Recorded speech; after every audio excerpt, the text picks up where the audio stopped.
号码不能为您提供服务。别打了，你再打下去，你的心情就会跟这菜一样凉下去的。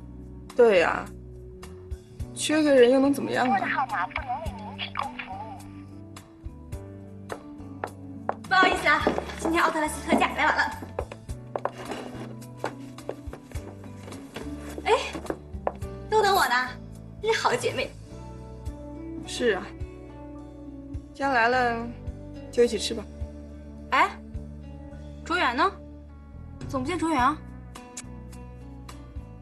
这个家伙迟到太晚了，我们把他开除了。不行，我一定要问清楚。你坐下。我知道你咽不下这口气，可是我舅妈把你这个宝贝女儿生下来，不是为了看别人脸色的。我只想问个究竟。你还不是心里放不下她，找一个借口去见她？他就是生活在一个谎言的世界里，你就把他当成泡泡，吹了就算了呗。根本就不了解他，说不定他都有孩子了呢。不拒绝，不主动，不负责，典型的3不男人。听我的，离开他。我知道你现在心里很难受，可是见面是罂粟，只能缓解一时的痛，越见就会越上瘾，最后呢，是长久的苦。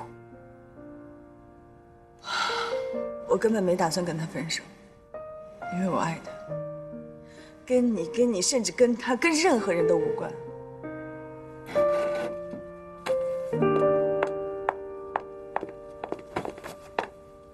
哎呦，这女人真没有礼貌。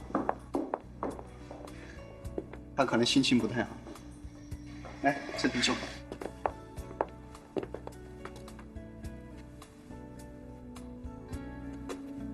男人和男人就是不一样啊。卓源不过是个清洁工，平时拽得跟什么似的。有些人看到美女，腿都软了。女人就是被宠的，但是有一种女人，男人看见以后都会躲得远远的，那就是自以为是、满嘴酸味的女人。就算是全世界男人都死光了，我也不会喜欢那种上班打扮得跟作秀一样的装腔作势男。你知道吗？女人嘴上骂得越狠的男人，她心里越喜欢。如果她不喜欢这样的男人，她连骂都懒得骂，更何况去观察他的衣着穿戴。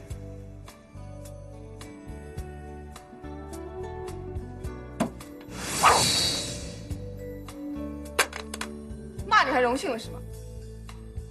荣幸自治。好了好了好了，你们俩别当着我们的面公开调情好吧？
来这干嘛？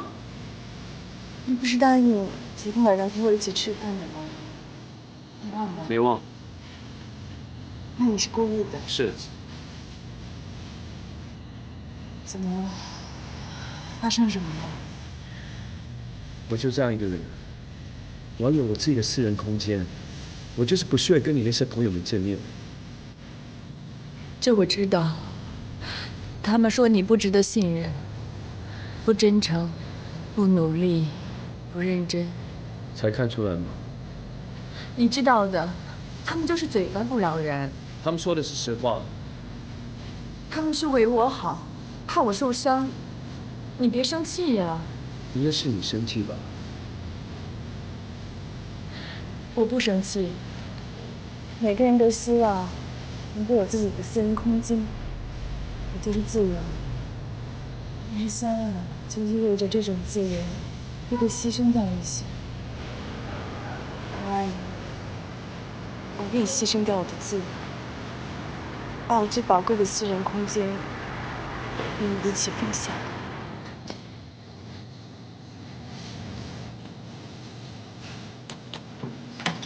我相信，总有一天你也会敞开你的心扉，打开你的空间，我们相爱在一起。也许那个时候我们会结婚，有宝宝。我相信我们的宝宝也会看到他的爸爸，握着妈妈，拉着他的小手，一起出席在聚会上。今天出现在他街角上。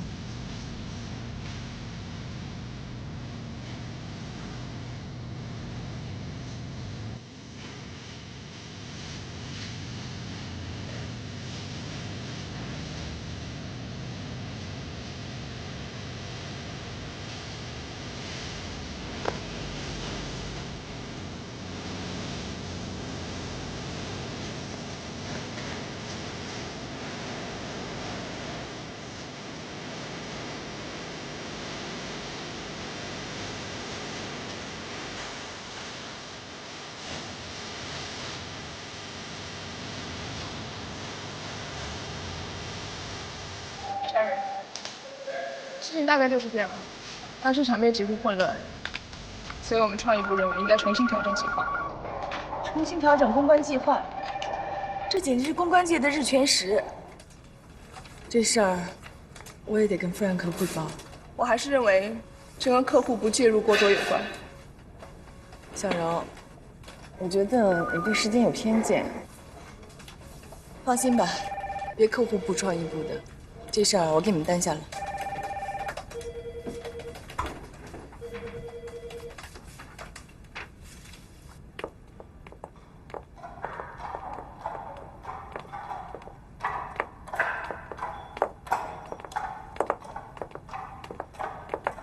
Frank 刚刚离开，如果Cherry有急事，可以在这里等。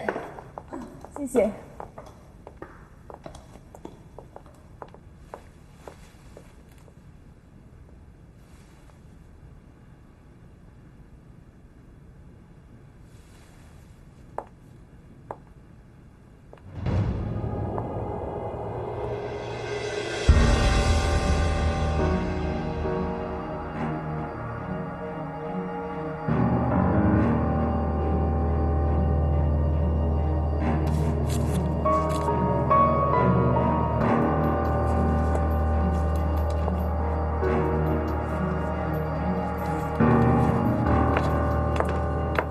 Cherry， 刚 Frank 打来电话，说今天要陪欧洲的几位董事长打高尔夫，不会回来了。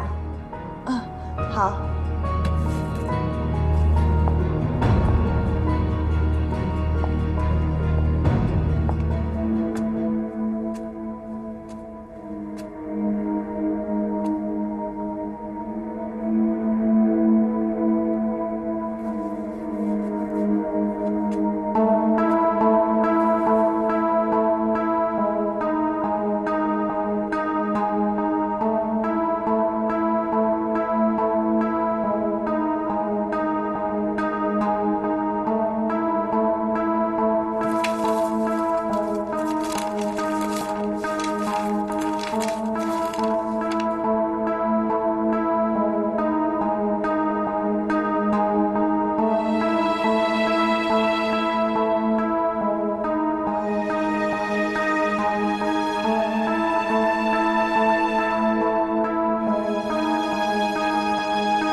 结婚了，还有2个孩子。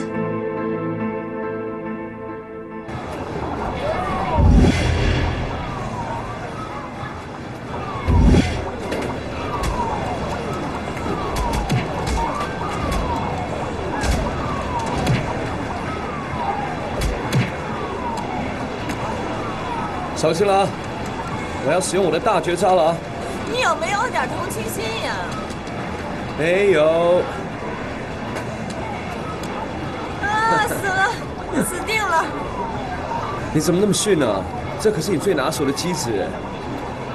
我现在心里很乱。怎么了？上帝之手让我调查 Frank， 结果我一时头脑发热，拿了他一封信。可是从里面没有发现任何有用的线索。不过我倒发现了一个大秘密。什么大秘密？关于他曾经在教堂里说过一句“我愿意”。你是说他结婚了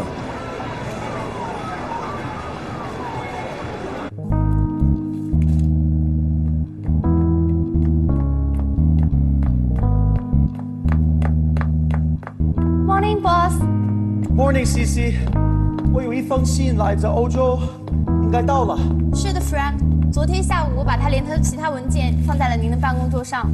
我知道那些文件，但是我没有发现那封信。但是我的确亲手把它放在了你的办公桌上。那好，那麻烦你帮我拿昨天下午的回客单。哦，对了 ，Frank， 昨天你没有见过任何人，但是 Cherry 来过这里。好，那麻烦你帮我约一下 Cherry， 我想在壁球馆跟他见面。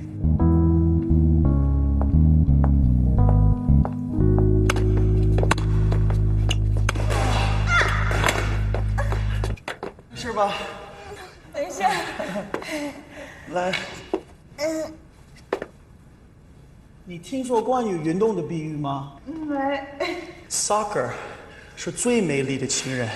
因为你一直追在他后面，一直碰不到他，碰不到的就很少。Volleyball 是最讨厌的亲人，因为谁都不想把他留在他这边。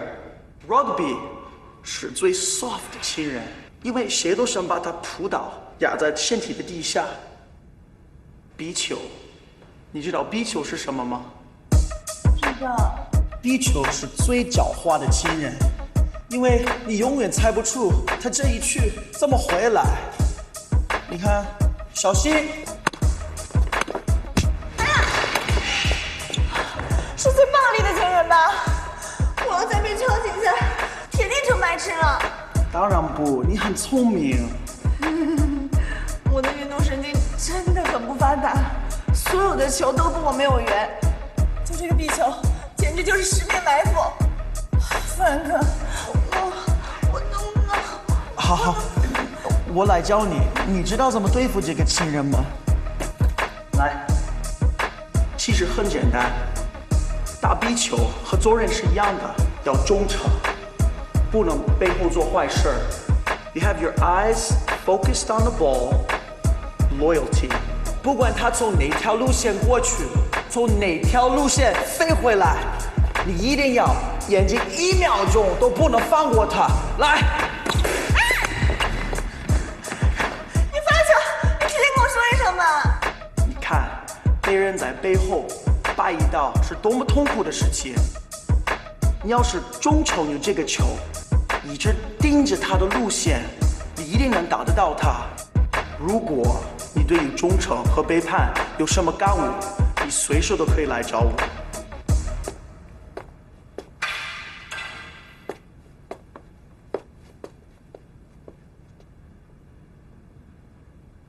我敢打赌 ，Frank 肯定知道我偷了他的信。那技术那么好啊，可以控制那个球集中于哪一个部位？可不吗？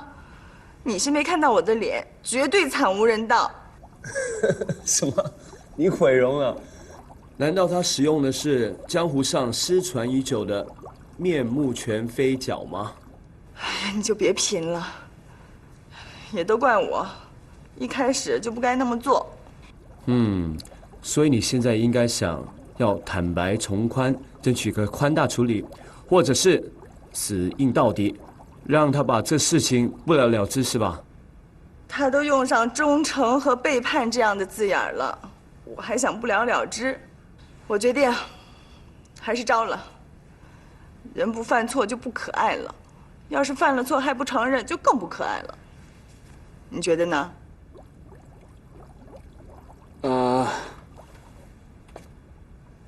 只要你心里舒服就可以了。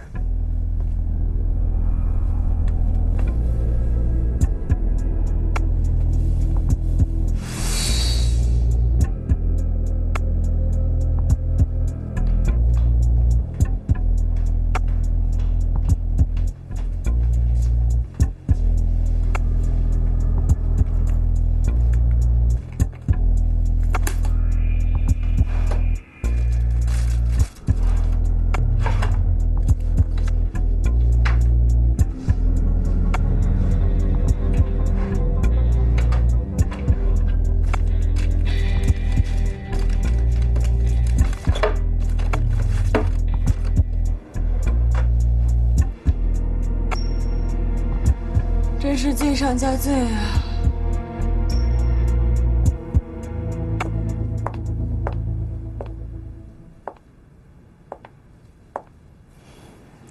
就说信是我拿的，就说信找不到了，就说虽然我什么都知道了，但是我谁都不会说的。夏夏加油，加油！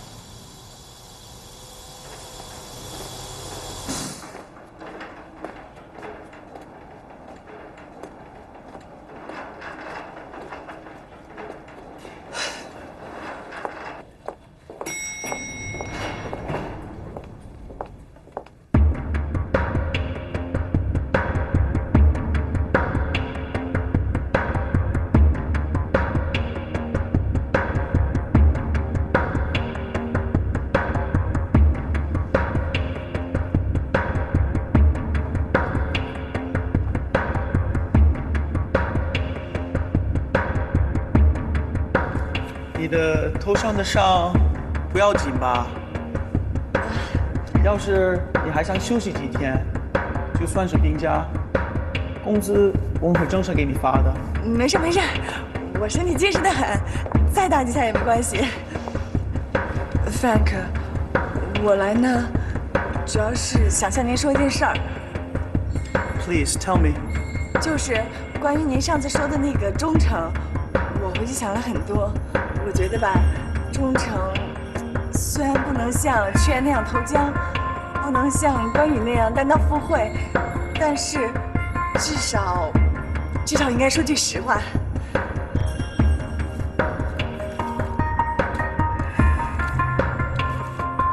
这是我的一个 personal mail， 你说的实话不会跟这个有关系吧？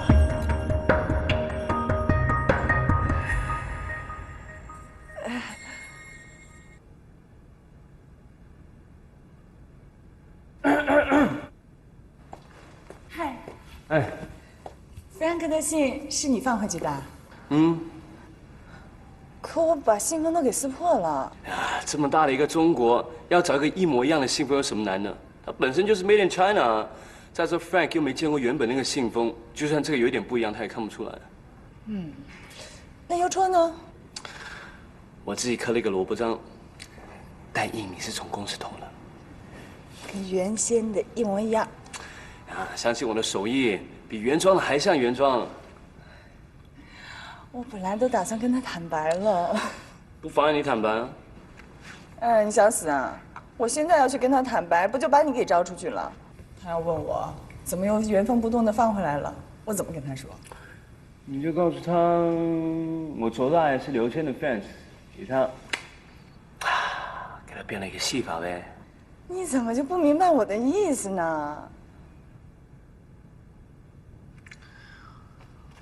我天生比较迟钝，不懂得观察吕总监脸色。不好意思啊，这么久以来一直让你包容我，要不以后你就别惯我了。你没事吧？想吵架呀？还是被你看出来了。你看，其实我们的沟通没有想象中那么糟糕嘛。卓远，你适可而止啊。怎么，拒绝和我沟通了？是不是你这句话也能理解为想跟我一刀两断了？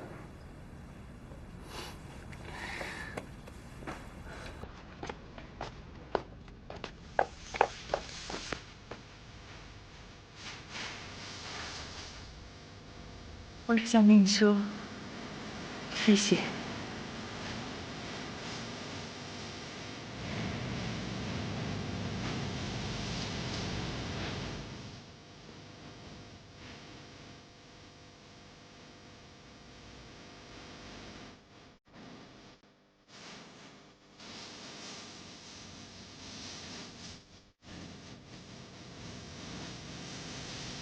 我们分手吧。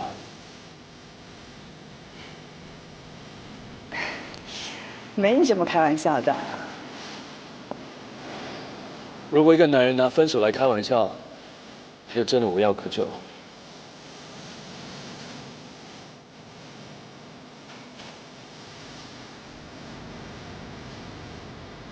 公娜，你总得给我个理由吧？我必须和他分手，这是我现在唯一能够为我们感情所做的事。我家养的金鱼不喜欢你。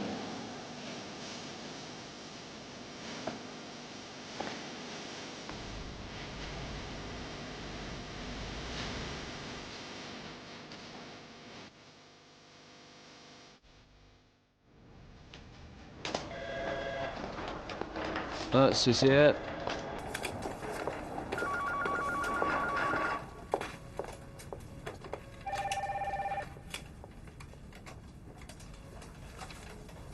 这个要不要？不要，谢谢。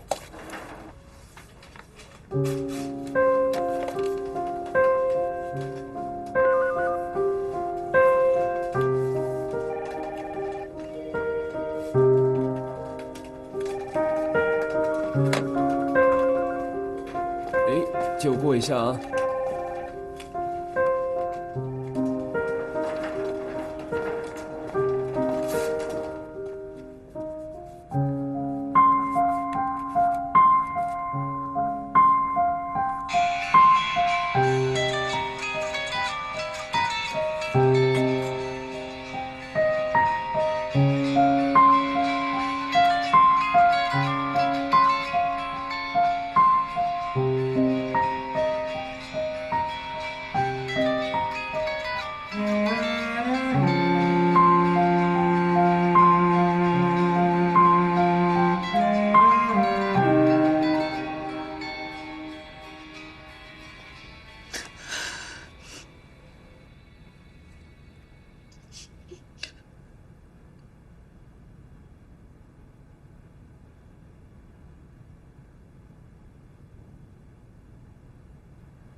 你觉得随便一个理由就可以让我乖乖离开吗？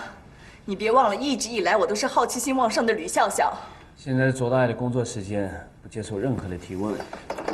今天你要不给我个理由，就别想工作。你想我说什么？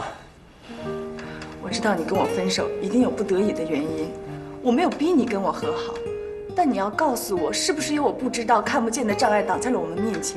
你又觉得自己是个悬疑剧的女主角啊？我说你怎么自我感觉这么良好呢？很简单，就4个字：没有理由。爱情就跟分手一样，今天我卓大爷高兴就爱，不高兴就分，就这么简单 ，OK？ 以前我跟你说过的所有话，从现在开始都过期作废，你可以考虑要不要在琅琊继续待下去。到到现在我都记得，到琅琊的第一天你跟我说的那些话。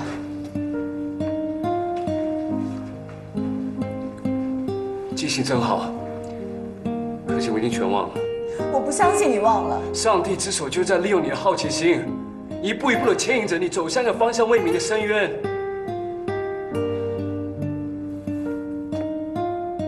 你可以放弃这个游戏吗？你真的要我这么做吗？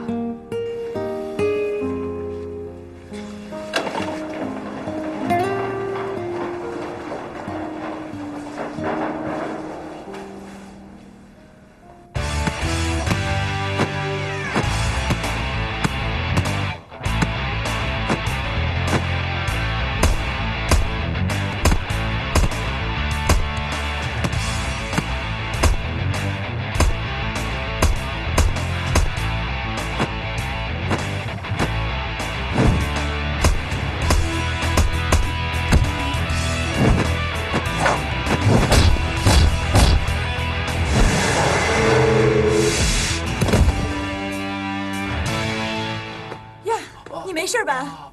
哦，没事没事。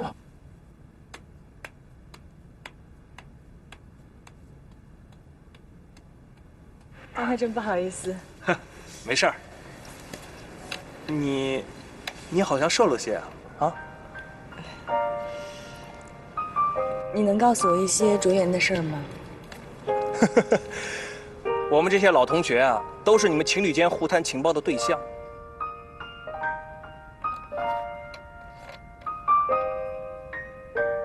卓妍为什么到琅琊当清洁工呀？他没告诉你。他的一个朋友告诉过我一些，但我总觉得有点不太对劲儿。可能他不想让你掺和到这些事儿当中来吧。可我是他的女朋友，我爱他，我想要跟他共同进退。可是他不这么想，他不想破坏你的生活。那他到底在做什么？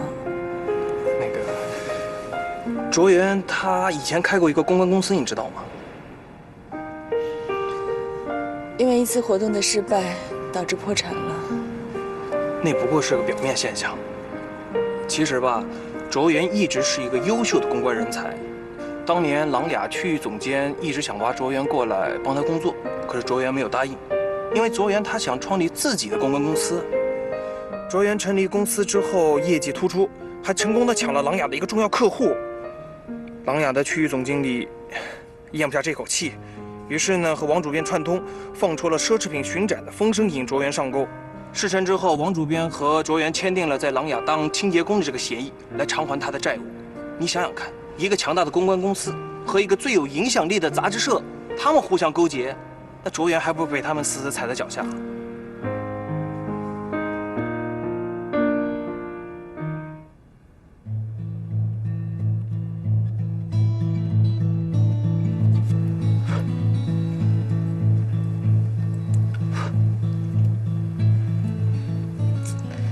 卓妍真可怜，姐，怎么能帮帮她呀？这件事情的始作俑者是琅琊的前区域总经理和王主编。那个总经理呢，已经回了美国，远水救不了近火，现在只有去找王主编了。那我去找王主编。喂，你是被爱情冲昏了头脑呢，还是真的那么250呢？那个王主编是出了名的女魔头。我问你，卓妍聪明吗？聪明啊。她聪明还是你聪明啊？不相上下吧。还不错嘛，在失恋的非常阶段，对自己的估计还这么乐观。卓妍肯定比你有经验，她都搞不定王主编，更何况你了。那别打我主意啊！这件事情得他自己去解决，说不定他早就有计划了。你看他那嚣张的样子，他可能忍气吞声当一辈子清洁工吗？你现在就别想怎么帮他解决问题，你要跟他好好谈一谈，表明你的态度。哎呀，姐，还是你聪明。王主编，我已经把你交给我的话全告诉吕笑笑了。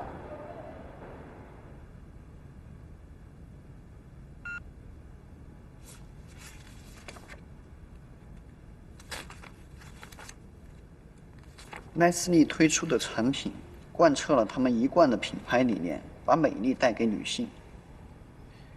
这都千篇一律，不知所云嘛。这是我们创意部的事情，你们客户部就不要操心了吗？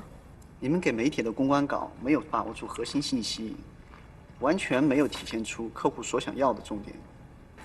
我相信，我们最起码比一个客户经理懂得如何遣词造句，如何运用语言的魔法，如何和媒体打交道。还有啊，你们的公关稿用粉红色搭配黑色的底色，这样的颜色搭配太冲，违背了品牌一贯的优雅作风。我在琅琊工作5年，每个月买7本时尚杂志，你还跟我说什么品味、什么优雅，我能不知道吗？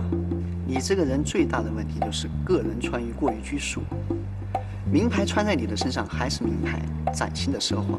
你现在最需要的是把一件3万元的衣服穿得跟睡衣一样简单。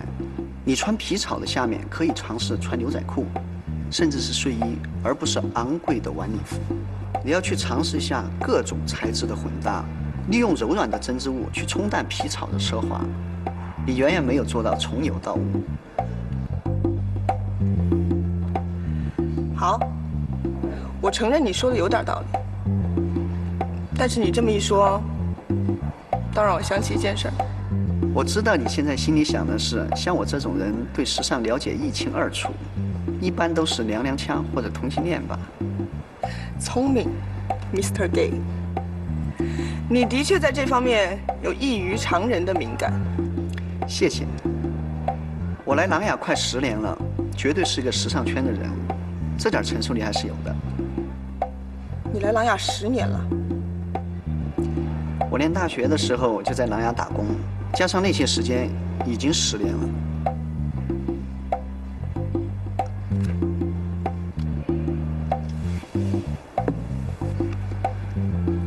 你知道以前管理核心资料库的人是谁吗？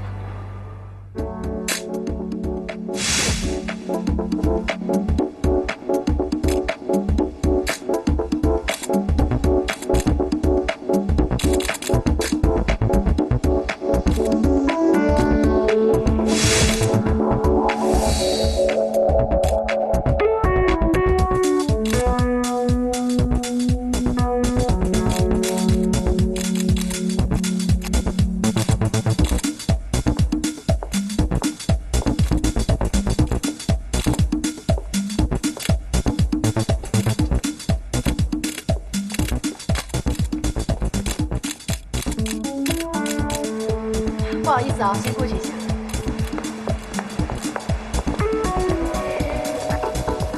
谢谢。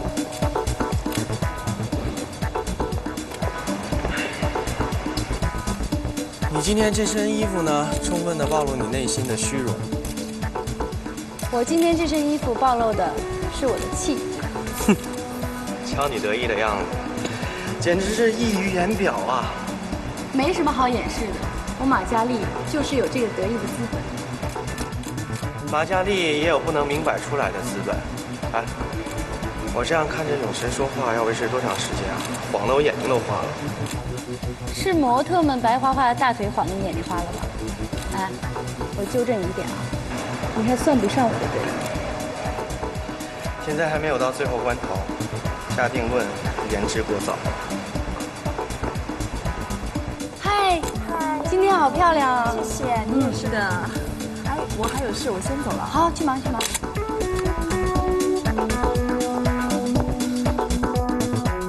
其实你呢，不用装不认识我。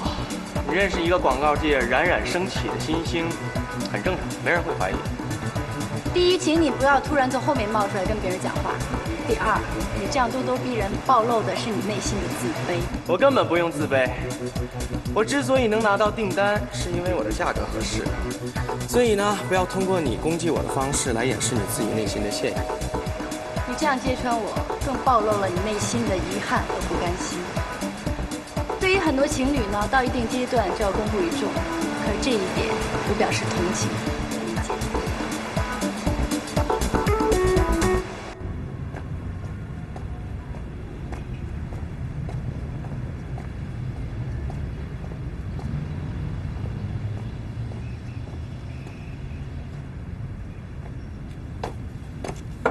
下车，不许坐我老婆身上。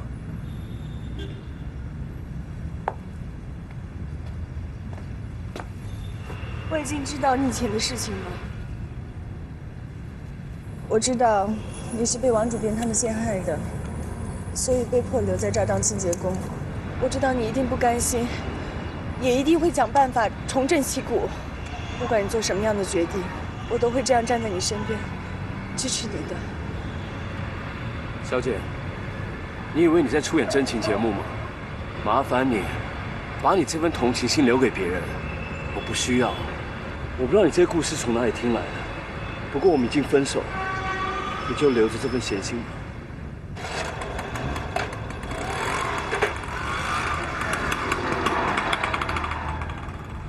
吧。啊，这个男人是长城光辉公司的总经理黄凯。这家公司呢是专门承办活动的公关公司，从来没有跟我们琅琊合作过，这次是第一次。他跟马嘉祺是什么关系啊？具体什么关系还不太清楚，但是这次这个公司承办的是典雅的新闻发布会，而这个品牌呢是由马嘉祺登记的。我想很有可能马嘉祺是收了黄凯什么好处，然后才把承办权给他的。那你觉得他们两个看上去关系如何？不太清楚，但是明显在回避什么，好像装作不认识。中期考评就要开始了，这次我们可有好戏看。你就等着看吕笑笑怎样考评她亲爱的表姐马嘉祺吧。最高分只有一个，如果他把最高分给了马嘉祺，那其他的总监都会闹翻天。马嘉祺这次可真是棋差一招，她根本不应该公开和吕笑笑的表姐妹关系。虽然她今天逞了一时之快，但这恶果子她还是要自己吞下去的。那是肯定的。Cherry， 我想清楚了，我决定以后好好配合您的工作。我向你保证，之前发生那些失误，以后绝对不会再在你面前发生了。来琅琊这么久，你第一次像一个正常下属这样给我表明态度，你想说什么呢？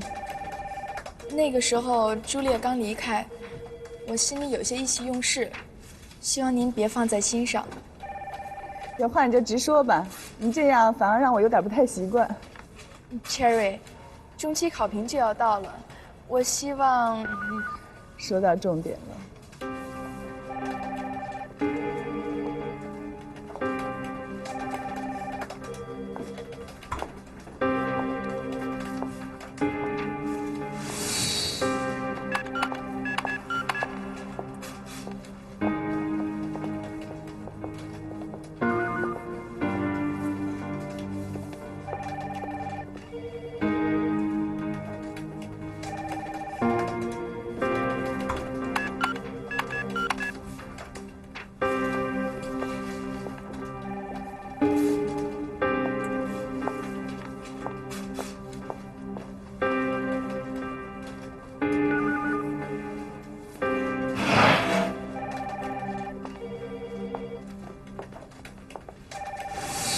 那我先出去了啊。